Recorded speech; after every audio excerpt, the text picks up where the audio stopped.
Everyone, मैं हूं रवि कुमार रंजन और आप देख रहे हैं आपका अपना YouTube channel Ravi creative junction. तो फ्रेंड्स, आज बात करेंगे रेप, डकैती और हत्या का केस नहीं हो सकता है रद्द। रेप और डकैती और हत्या का केस अगर आपके पास या आपको ऊपर है या चल रहा है तो इसको या कोर्ट रद्द नहीं करता है। समाज के खिलाफ किए गए अपराधों के मामलों में समझौता के आधार पर केस रद्द नहीं होता है।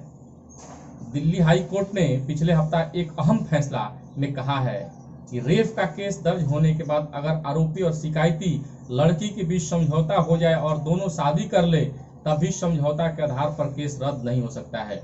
इसके लिए सुप्रीम कोर्ट के जजमेंट का हवाला दिया गया है। इसमें कहा गया है कि समाज के खिलाफ किए गए अपराध के मामले में समझौता के आधार पर केस रद्द नहीं हो सकता है। आखिर किन मामलों में समझौता के आधार पर केस को रद्द किया जा सकता है, किन किन मामलों में नहीं, सुप्रीम कोर्ट ने इसको लेकर क्या व्यवस्था दी है, यह जानने की आपको जरूरत है, हमको जरूरत है, हम सबको जरूरत है।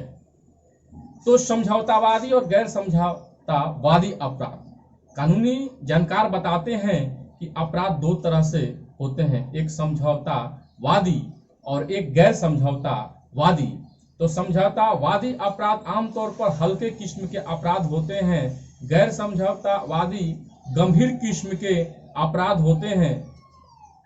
तो एक सीनियर एडवोकेट हैं के मनन बताते हैं कि सीआरपीसी की धारा 320 के तहत उन अपराधों के बारे में बताया गया है कि जो समझौतावादी होते हैं वह 3 साल तक की सजा वाले ज्यादातर मामले समझौतावादी हैं।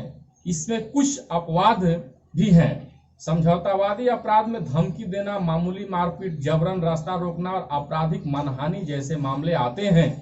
और ऐसे मामले में अगर शिकायती और आरोपियों के बीच समझौता हो जाए और वो चाहते हैं कि केस खत्म किया जाना चाहिए, तो इसके लिए समझौता करने के बाद कोर्ट के समझौता पेंडिंग को सूचित किया जाता है कि समझौता हो चुका है, इसे कार्रवाई खत्म की जाए और फिर से केस को अदालत खत्म कर देती है।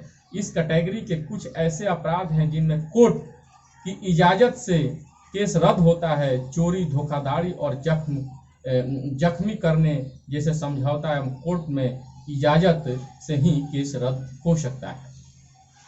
हाई कोर्ट में सीआरपीसी की धारा 482 का इस्तेमाल गैर समझौतावादी मामले में हाई कोर्ट इजाजत से ही केस रद्द कर सकता है।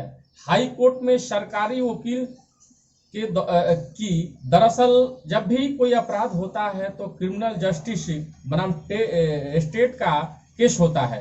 पीड़ित पक्ष की ओर से स्टेट की होती है और तभी गैर समझौतावादी केस जो गंभीर किस्म के अपराध माने गए हैं उनसे पीड़ित पक्ष के साथ आरोपी अगर समझौता कर भी लेता है तभी वह रद्द नहीं हो सकता है। तो फ्रेंड्स, ये जानकारी आपको कैसा लगा? अगर आप मेरे नए व्यूअर हैं और अभी तक आपने मेरे चैनल को सब्सक्राइब नहीं किया है तो प्लीज मेरे चैनल को सब्सक्राइब कर लीजिए और बेल आइकन दबाना ना भूलिए ताकि जो भी मैं वीडियो अपलोड करूं सबसे पहले नोटिफिकेशन आपको प्राप्त हो। तो friends, thanks for watching my video. जय हिंद, जय भारत, वंदे मातरम।